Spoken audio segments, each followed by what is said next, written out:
there are many speculations on the weather found on the other planets. These weather patterns are actually observed by the NASA's Juno spacecraft. This spacecraft has now clearly showed the cyclones occurring on the Jupiter's north pole. Stay tuned to Gateway to Knowledge to know how the mystery of Jupiter's persistent storms may now have been solved. As the mystery of how giant cyclones stay together in geometric patterns around the poles of the Jupiter have been solved, it has also given rise to many other questions such as how these clusters form in the first place. After NASA's Juno probe entered orbit around Jupiter in 2016, the spacecraft discovered giant cyclones are arranged in a geometric pattern around the Jupiter poles.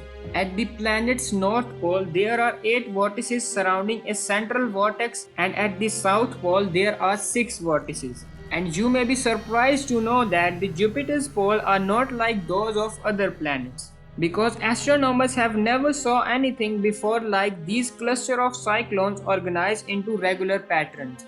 Each of these cyclones are named as Gargantuan Tempest, and it ranges between 2,485 to 4,350 miles wide, and they encircle the respective poles at a distance of 5,400 miles. These cyclones and their patterns have endured for at least last 4 years since Juno arrived at the Jupiter.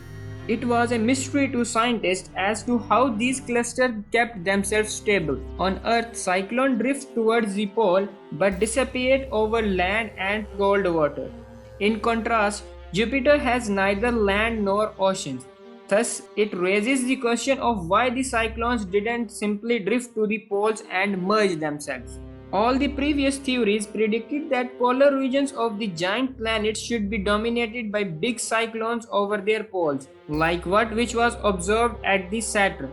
But what they saw on Jupiter means that those previous theories are wrong and we need something new. To know more about the Jupiter cyclones, the researchers developed computer-based models based on what Juno revealed about the size and the speed of these storms. They focused on what factors might keep these geometric patterns stable over time without merging. The researchers found that the stability of these patterns depend partially on how deep the cyclone reached down into the Jupiter's atmosphere, but mostly on anticyclonic rings around each cyclone. Only a very little shielding from anticyclone rings led to the cyclones merging. Too much shielding could drive the cyclones drift apart from each other. And there are many unsolved mysteries regarding these clusters of cyclones. For example, it remains unknown why Jupiter's vortexes happen to occupy this happy middle range between too much and too little shielding. Right now, we have no idea what makes them sit in this sweet spot, and the scientists are now investigating how these cyclones might have formed in the first place.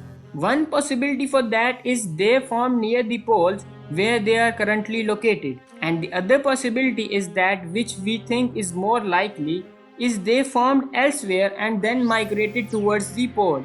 After generating computer models based on data from Juno to see which of these formation scenarios is more likely to occur, they can then begin to see how these cyclones organize themselves into these stable patterns. This may prove a more difficult question to answer because that involves detailed 3D modeling of how these vortices are generated, and there are a lot of parameters about these vortices we not know, such as the vertical structure. But we can try different scenarios to see which vertical structures might generate the wind velocity profiles we have observed with these cyclones and move forward from there.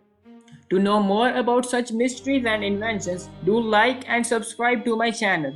Until next time, stay healthy, stay shiny.